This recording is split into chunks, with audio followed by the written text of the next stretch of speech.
Halo Sobat Civikus, perkenalkan nama saya Anissa Bella dengan NIM 2230202052. Mata kuliah Kewarganegaraan, dosen pengampu Ibu Dr. Eli Karliani MPD dan Bapak Asep Iqbal MPD. Baik, di sini saya akan menjelaskan tentang Aku Adalah Peluru. Mahabah Koni Raha Kundini Bakri dalam Jejak Peradaban Maritim. Jalan Sunyi Raha Kundini dibesarkan dengan keluarga berlatar budaya teologi yang kuat antara Kristen dan Islam, ditambah menghabiskan banyak waktu bersama ibunda yang agnostik dan memiliki kemampuan istimewa. Raha Kundini tumbuh menjadi pribadi Koni Raha Kundini Bakri yang ada hari ini. Ia turut mengamini pemahaman ibunda bahwa religiositas dan spiritualitas secara substansial berbeda. Spiritualitas menumbuh di palung jiwa, sementara religiositas lebih menyentuh kepercayaan atau agama. Ada dua jenis persepsi tentang bagaimana manusia memandang agama. Menurut Raha Kundini, pertama, mereka yang menganggap agama sebagai tujuan hidup dan matinya. Kedua, mereka yang menganggap agama sebagai jalan untuk mencapai tujuan. Dengan dasar ini, mereka ingin mencapai kebahagiaan universal. Oleh karena itu, agama adalah suluk jalan menuju kesempurnaan batin. Model beragama dengan spirit nalar kritis semacam ini tampak lewat syair indah yang digubah oleh salah satu seorang pujangga besar Pakistan, Muhammad Iqbal. Ia menulis disertai tentang Rumi dalam Head Development of Metaphysics in Persia. Raha Kundini kembali mengingat hal terbesar yang dibariskan oleh ibunda dan sungguh berbekas di benaknya tentang bagaimana ia harus terus mampu membedakan kedua hal di atas religiositas dan spiritualitas, juga tentang ajaran bahwa Tuhan tidak memerlukan manusia untuk menghakimi dan menindak sesama manusia atas namanya, sekalipun manusia tersebut diberi kemuliaan sebagai Head Superman Coffee is his destiny, yang membuat manusia mudah merasa terjebak menjadi tentara suci Tuhan. Dalam hidup, banyak yang kemudian mengingat Raha Kundini pada ajaran-ajaran dan pesan-pesan ibunda, terutama ketika ia melakukan perjalanan spiritual, mulai dari perjalanan ke Visitor, Lourdes, Mekah, Madinah, Knoxrin, tempat suci Roman Katolik di Irlandia, Angkor Wat, hingga ke Pura Basakih dan kesempatan mengikuti upacara 100 tahunan umat Hindu Yatnya Eka Dasa Rudra. Tiap-tiap perjalanan memiliki makna yang mendalam untuk Raha Kundini, seperti etika di Pura Basakih, Bali. Ia sempat mengikuti ritual Batara Turun Kabeh. Ini adalah upacara melukiskan semua dewa manifestasi Tuhan berkumpul di Balai Pesemuan Agung Pura Basakih. Para dewa bersatu memberikan anugerah kepada umat manusia yang telah berbakti kepada Tuhan. Pada upacara tersebut, simbol sakral utama di kompleks Pura Basakih diusung secara ritual dan diistinakan Raha Kundini ke Angkor Wat atas undangan berfasilitas VIP dari kerajaan Kamboja. Perjalanan tersebut melahirkan sebuah catatan spiritual yang menarik. Raha Kundini menjadi tahu Angkor Wat semua dibangun oleh Raja Khmer Suryawarman II di awal abad 12 sebagai candi hidup kerajaan Khmer yang dibaktikan untuk Dewa Wisnu. Namun, candi tersebut berubah menjadi candi Buddha jelang akhir tahun abad ke-12. Selama sekitar 300 tahun, candi beserta seluruh kota wilayah ini menghilang akibat ditinggalkan. Kala itu, kota dan candi-candinya mati di kedalaman hutan terlebat Angkor dan tertutup oleh pepohonan besar yang tumbuh di sekitar. baru di tengah abad 16. Seorang raja Kamboja yang diduga adalah Raja Angchan menemukan kembali Angkor Wat.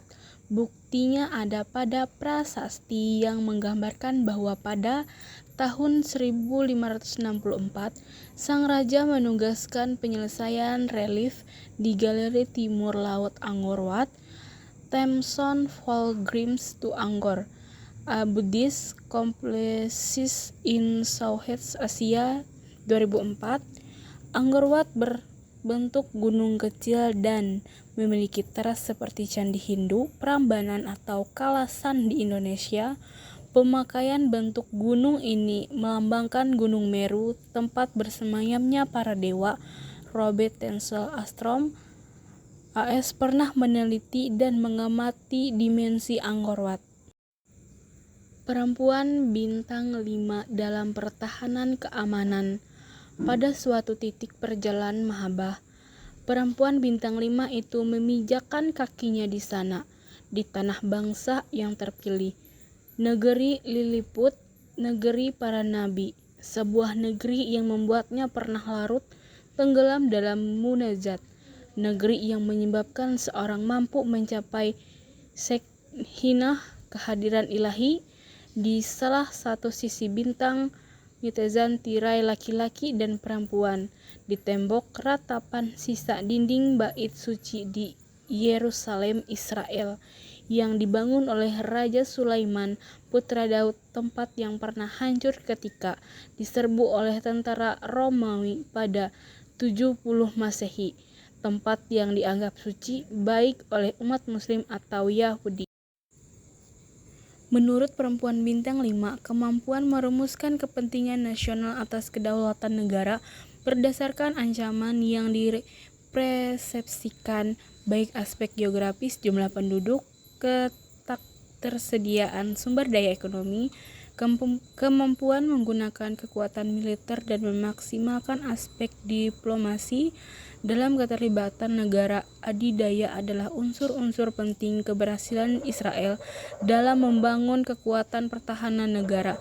Sementara itu, Indonesia tidak memiliki tekad kuat untuk itu.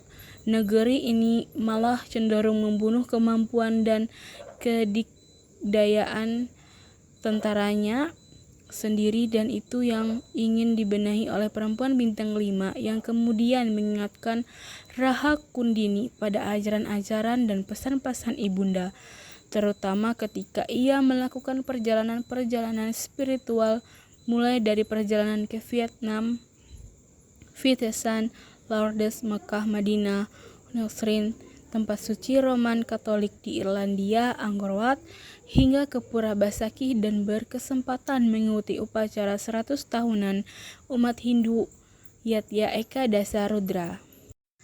Telah jelas dalam pemikiran perempuan bintang 5 bahwa pondasi negara untuk menjaga ekosistem adalah melalui pembangunan kekuatan pertahanan yang tangguh, dalam artian kemampuan untuk mengantisipasi, menangkal, serta menindak berbagai ancaman terhadap negara, baik langsung atau tidak langsung. Dari sana, ia semakin menemukan bahwa inti negara adalah memperjuangkan kepentingan nasional berjangka panjang sebagai prioritas utama, bukan sesaat, bukan untuk pesta pora, menarik simpati demi kekuasaan politik yang singkat. Brigade pemikiran Koni memandang jauh kepada secarik kertas di luar Heaven in Earth, Water in Orski, tak hanya kelas Navy, tetapi sekaligus First Class Indonesia paling tidak membutuhkan 3 keinginan itu sebagai salah satu unsur esensial aspek untuk segera berubah. Kemerahan udara dan sesekali menuliskan sesuatu. Hujan masih turun deras, sederas perhatian potensial masa depan maritim Indonesia. Prihatin Koni berujar.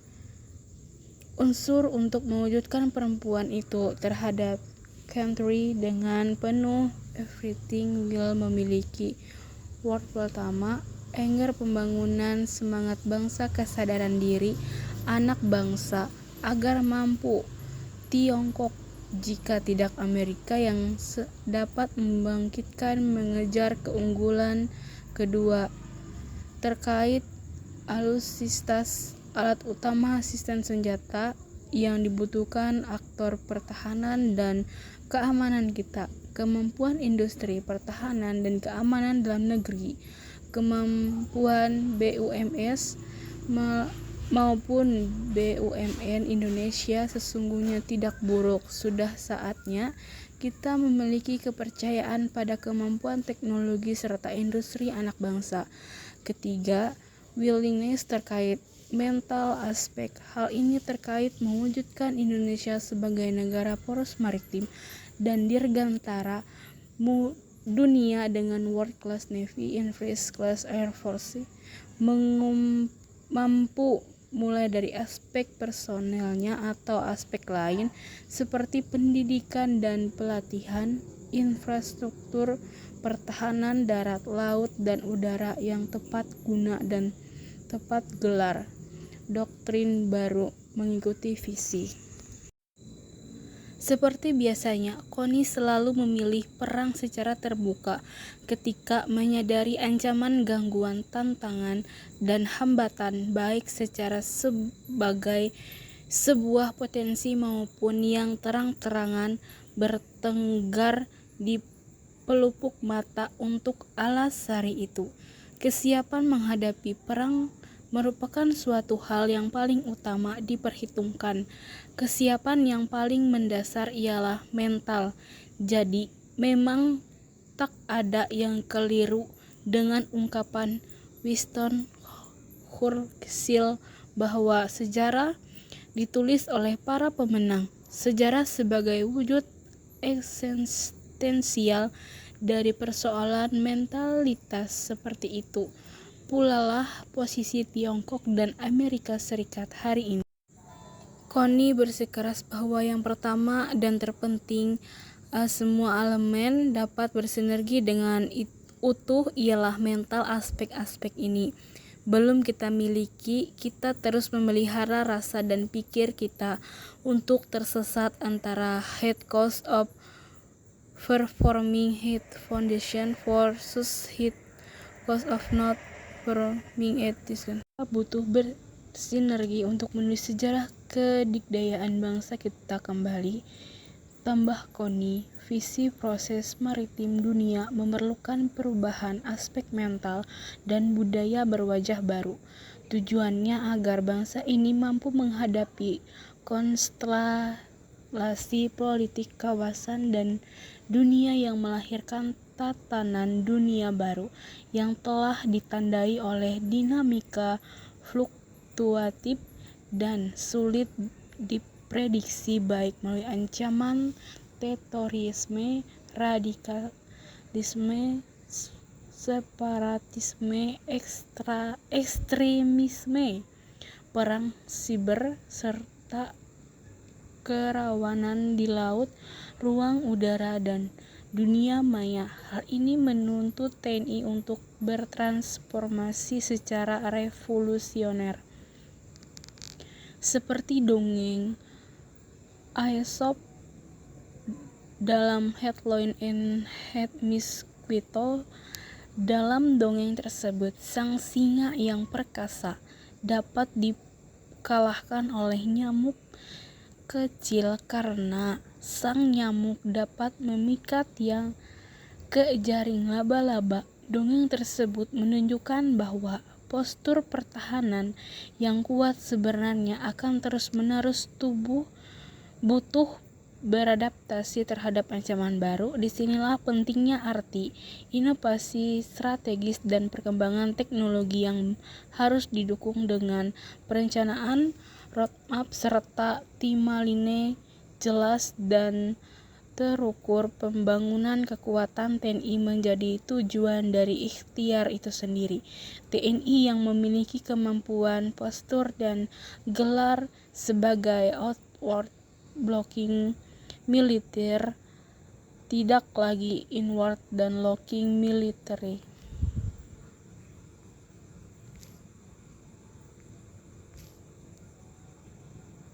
Zhao Liang Alitho pernah berkata, kemiliteran berarti penguras strategi militer berka kuno dari abad 3 Myong ajaran Sun, pengaturan urusan Ba juga pengikut Hatak atau pengaturan berbagai urusan dalam wilayah